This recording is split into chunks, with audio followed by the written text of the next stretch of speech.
So yun mga idol, natawag na tayo dun sa bodega. Magbabadiskarga na tayo ngayon dahil wala na daw truck na dinidiskarga dun, so pupunta na tayo.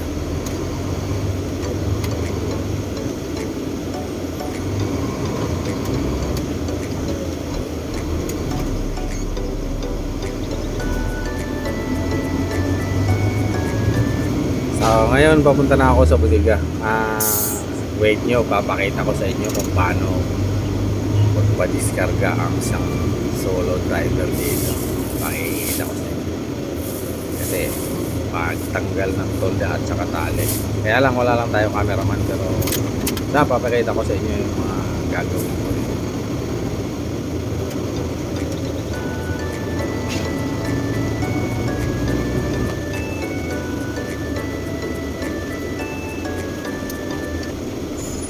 Ayan mga idol, papasok na tayo dito sa bodega.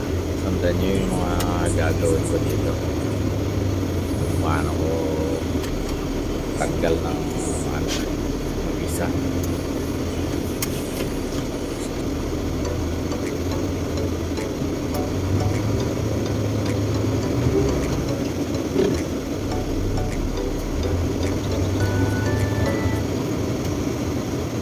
So ayan, dito na tayo sa loob. Papak muna natin ng maayos para walang sagabal pag nagtanggal tayo ng tali at saka tuga. Marami rin kasi mga nagtatali dito, kaya basta-basta pag parada dapat iayos mo yung parada.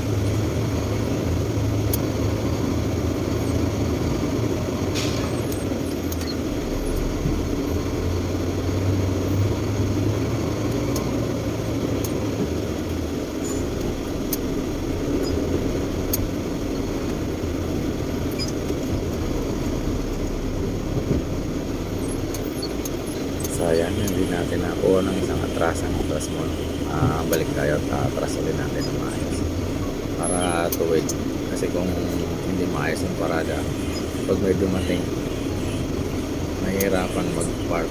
Dapat maayos yung pagpaparada.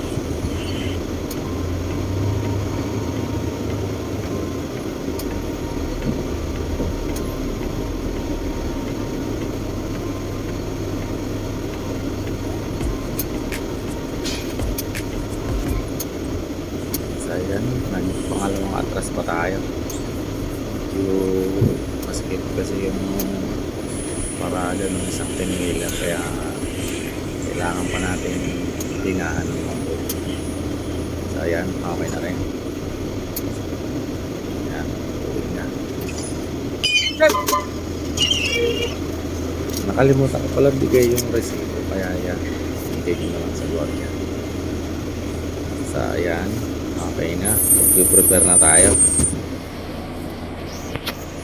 Yan, dahil sobrang init, mainit sa labas, kailangan natin mag-costume. So yan, nagkakarga rin kasi mga 10-wheeler. Yan sila nagtatali. So dito rin sa kabila meron tatali. Ayan, mag-costume muna tayo. Dito pala dapat naka-reflectorized vest tayo, kasi yun ang patakaran ng management. So kailangan natin sumunod, tapos naka-pants, tapos naka-safety shoes. So yan, dapat, tapos naka-hard hat. So yan, susuot muna tayo ng ating maskara at sobrang init sa labas. Dapat naka-mask tayo. Tsaka syempre ang laban na rin sa alikabok. So yan ang ginagawa ko para double purpose na rin. Naka-cover na sa mukha, tapos may mask ka na. Yan, tapos hard hat. Ayan, ready na tayo. So yan, ito mga idol, yung truck ko. Makikita nyo yan sa tulda. Buti nga ngayon natin hindi mahangin. Mahirap yan pag yung mahangin. So unahin ko muna itong aking binder. binabahindiran ko yan kasi diyan madalas tumitibag yan sa may puwitan. So dapat may safety tayong binder. Kasi ang binder, once na gumalaw, pwede mo siyang i-adjust, pwede mo higpit. So ayan mga idol, minikos-mikos ko lang. Dito na tayo sa taas. Natanggalin ko na itong tulda.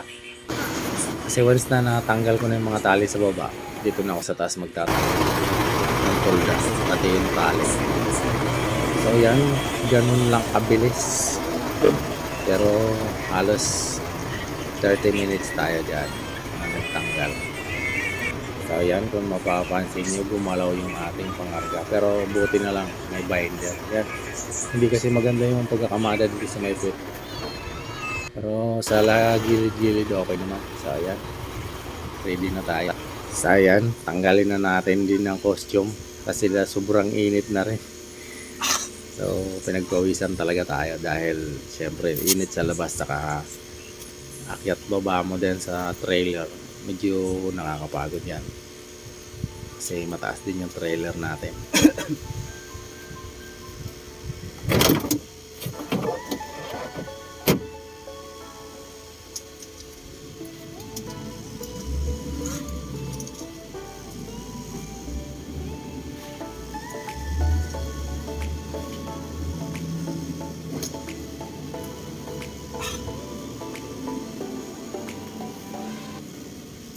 So, ayan mga idol, kailangan natin magpalit ng damit. Yan ang purpose kung bakit ako maraming baon ng damit.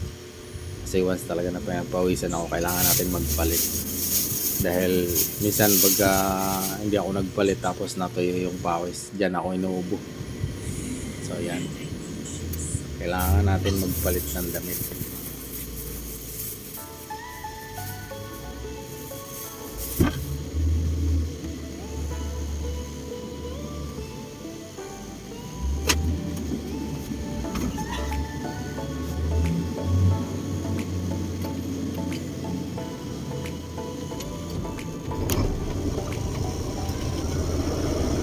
So yan, kaunti na lang yung natitirang pangarga.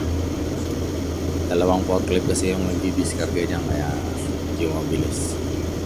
Ayan, start na tayo para nakaprepare tayo sa biyahe. So biyahe tayo pa uwi pagka-discarga nito.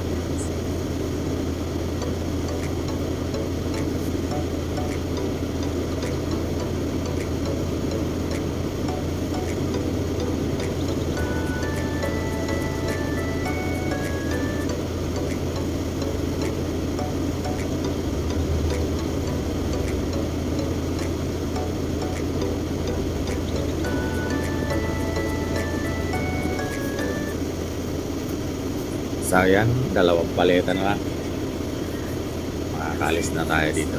So prepared na tayo para pauwi tayo ng maaga kasi alas 10 pa lang. So para makauwi tayo ng Bulacan ng maaga, kasi pagka bandang tanghali na pagdating ng Bulacan ng alas 12, mga alas 3, alas 4, traffic na. So yan, medyo madali tayo para hindi tayo mabutan ng traffic.